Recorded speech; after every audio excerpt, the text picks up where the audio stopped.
두 가지로 일단 봤습니다. 민족일본 사건하고 민혁당 재건의 사건인데 상당히 말도 안 되는 내용들입니다. 뭐 사건 개요하고 재심 문제 판결의 요지에 대한 부분은 뭐 이렇게 말씀드리고 있는데 본문을 읽어보시면 다 나와 있는 내용이거든요. 넘어가도록 하겠습니다. 또 조사에 대해서 검찰이 방조 공모하거나 억지 증거를 제시한 그런 내용들도 다 본문에 있는 내용입니다. 보시면 되고요. 그 다음에 사법상의 관여자들에 대해서 제가 이분들 얼굴을 갖다가 이렇게 걸어야 되는가 말아야 되는가 고민을 했는데 일단 걸었습니다. 그리고 본문에는 중간에 계신 분이 지금 현재 생존에 있다라고 되어 있는데 2007년 7월에 돌아가셨더라고요. 그 중간에 계시는 분이 민복기 전 대법원장입니다.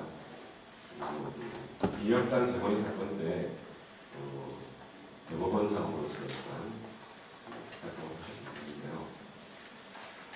이분들이 정말 좀 사법적 당신이 좀 있다면 이제는 좀 말을 해야 되지 않느냐.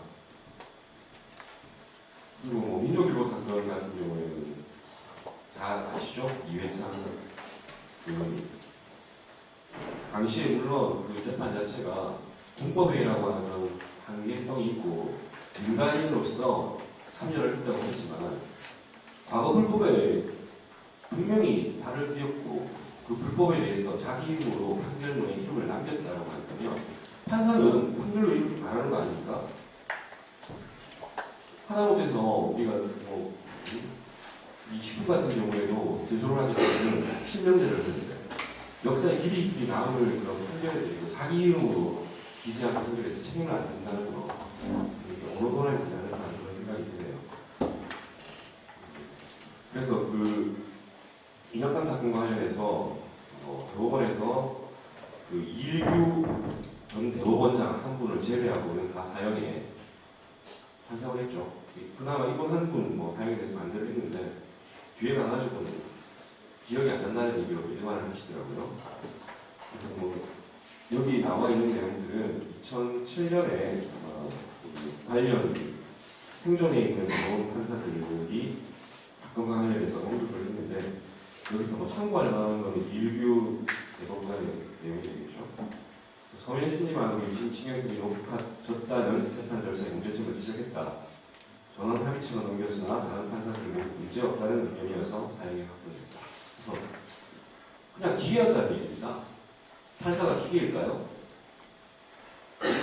차라리 그럴 것 같으면 컴퓨터에 아주 슈퍼컴퓨터를 하나 놔두고 양용할 수 있는 모든 그런 변수들을 다 투입을 해가지고 그 사람의 죄에 대한 부분만 적용을 하게 되면 바로 나오는 거 아닙니까?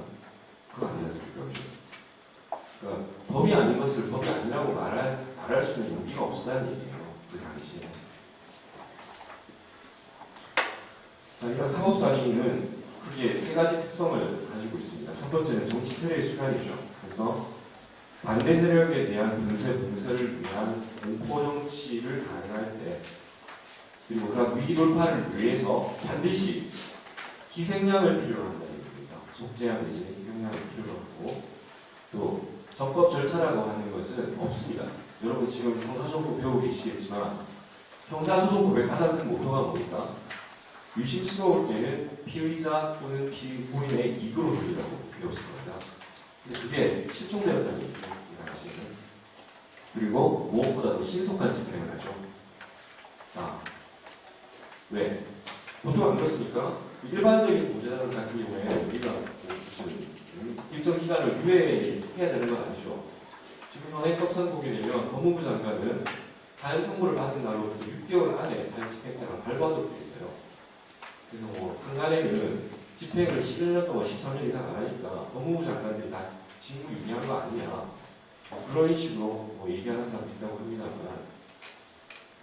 다들 오래 살려 두죠. 왜? 오판일 수 있기 때문에 또 재심의 기회를 주기 위해서도 자, 사형수를 함부로 즉각적으로 처형하지 않습니다. 하지만 정치범의 경우에 있어서 뭐냐면은 추후의 비난이나 구명동 가능성을 사전에 봉쇄하기 위해서 아주 즉각적으로 단행해버립니다. 앞서서 얘기했던 그 인혁당 재건의 사건과 관련되어 있는 8명의 무고한 사형수들 18시간이라고 하는 그 시간을 두고 수행이 됐다는 기록을 가지고 있죠. 최초 헌법적 판단은 48년 3월 12일 날 일본에서의 판결을 그대로 묵상한 겁니다. 70년대는 없었어요. 왜 없었을까요? 유신 헌법이라고 하는 서슬이 포함한 헌법이 있었는데 그 헌법이 위헌이라고 얘기할 큰 사람은 없었겠죠. 그죠? 그래서 없었던 것 같고 80년대 이후에 그 87년 9월 8일 날 우리 대법원이 아주 전향적인 그런 자세에 있어서 사용을 아주 엄격하게 제한하겠다. 그래서 사용 선택 허용 기준을 신중하게 하겠다고 해가지고 장황하게 여러 가지 요건들을 만들어 놨습니다. 근데 이거 역시도 83년 7월 8일 일본 최고 재판소의 내용을 그대로 가져와서 빼긴 거예요.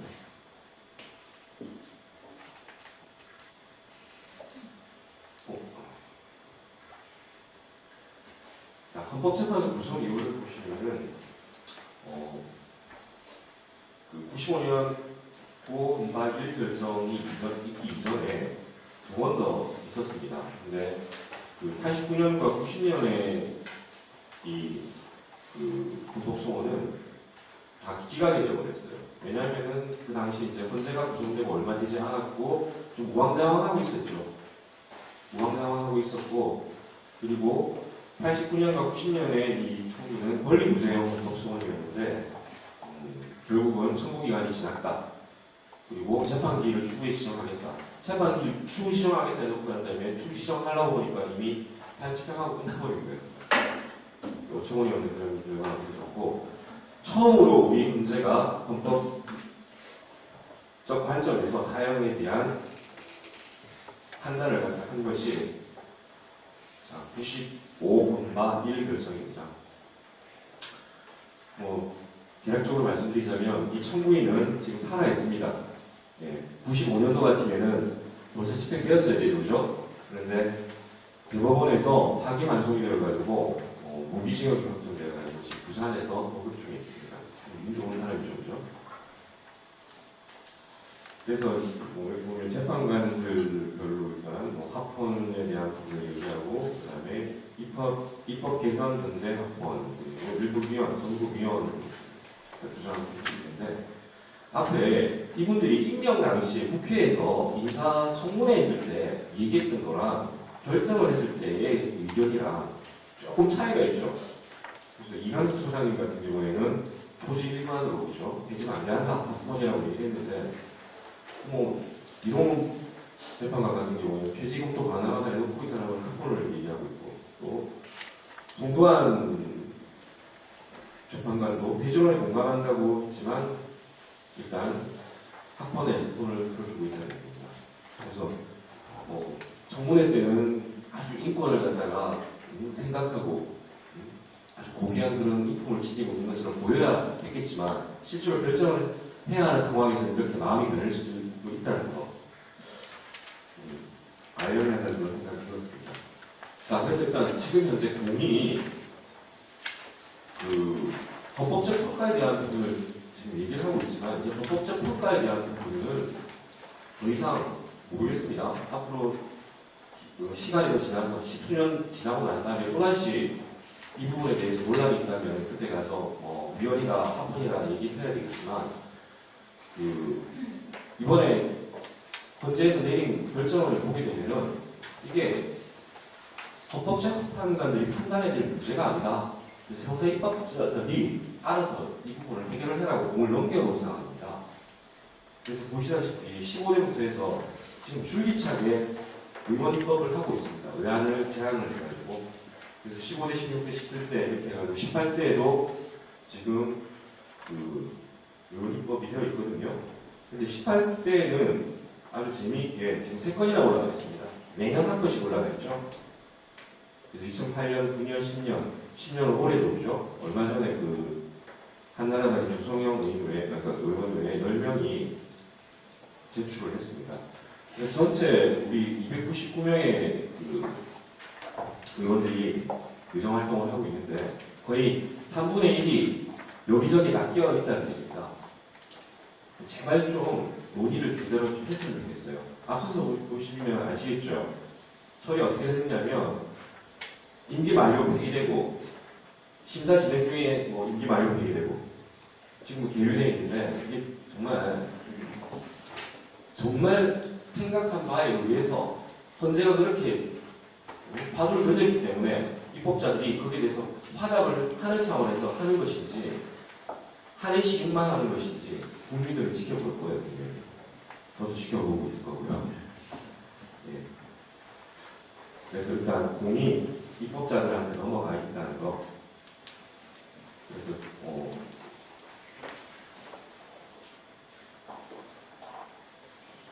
내신말을 좀 쓰려고 했는데요. 몇 개는 너무 무겁고 또 많은 고민을 더 해야 될 부분이기 때문에 단순하게 정리를 하자면 사법사령은 앞서서 말씀드렸듯이 사법불법의 관여자들의 사회적, 역사적 책임을 반드시 물어야 된다. 그리고 사법불법의 관여자는 남들이 나서가지고 얘기하기 전에 자기 반성을 해야 된다는 얘기예요. 스스로가 반성해야죠. 그리고 이용훈 대법원장이 사과합니다라고 얘기하는 그렇게 건성해서 될 게 아니라는 얘기예요. 진심 어린 속죄를 국민 앞에 해야 된다는 얘기예요. 그래야지 우리가 사법부를 신뢰하고 믿고 그 권위를 지켜줄 수 있는 거 아니겠습니까? 그렇죠? 그다음에 법적 평가에 관련해서는 일단 합헌 결정에 대한 교육적 구속력이 있다고 봐야 되겠죠. 지금 된 상황이. 그래서 18대 국회에서 이 문제가 좀 처리되기를 좀 지켜봐야 될 부분이라고 생각을 하고, 자, 그와 관련해서 마지막으로 말씀드리자면 전 상당히 좀 두렵습니다. 올 연말이 과연 잘 넘어갈까? 그래서 지금 토요일날도 엠네스티에 올라가서 일을 봐야 될 상황이에요. 연말이 다른 분들은 다들 괜찮을 거다고 얘기를 하셔요. 왜냐하면 EU와의 어떤 FTA 체결 관련해가지고 그게 범죄자 인도 조약에 대한 부분을 걸어놨기 때문에 쉽사리 우리 정부에서 사행집행을 하지 못할 거라고 얘기하는데, 최근에 이 나라 돌아가는 상황이라든지 지금 MB 정권의 어떤 성격, 그리고 연초부터 법무부 장관의 행보 이런 것들을 다 종합해서 보자면 모르겠습니다. 지금 60여 명이 전국 4개 그 교정청별로 지금 분산되어 있거든요. 이 사람들 올해 마지막 탄력 끊길 때까지 아마 떨고 있을 거예요. 극심하게 정신적인 고통을 받고 있을 거고. 그래서 알 수가 없다는 얘기입니다. 그래서 아마 하나 바라보고 있는 건 뭐냐면, 지금 유럽협의회와의 범죄인 인도조약 가입 준 동의안이 올라가 있습니다. 올라가 있는데 제가 어제 밤늦게까지 확인을 했거든요. 지금 정기회가 진행되고 있는 상황이라서 어떻게 되고 있냐 봤더니만 11월 29일자로 14차 전체회의 소위원회 지금 이 가입 기준 동의안이 회부가 되어 있어요. 그래서 바람이 있다면 올해가 가기 전에 반드시 기준 동의안이 가결되었으면 하는 게 제 바람입니다. 왜냐하면 여기 안 11조에 보게 되면 우리나라에서 범죄를 저지른 사람이 EU에 있는 나라에 도주를 하면 거기에서 범죄 인도를 받아서 들어오기 때문에 사형 선고를 못하게 돼 있어요. 집행은 물론이고 선고도 못하게 돼 있다는 거죠. 그러면 우리나라에 있는 지금 현재 사형수 60명들 집행할 수 있을 것 같습니까? 말이 안 되겠죠, 그죠? 그래서 어떤 간접적인 측면에서 사형 집행을 금지하기 위해서도 올 연말 안에 의원들이 좀 제대로 일 좀 했으면 좋겠어요. 어디 가가지고 보험병 가지고 폭탄이라도 소리 하지 말고, 그죠? 그래서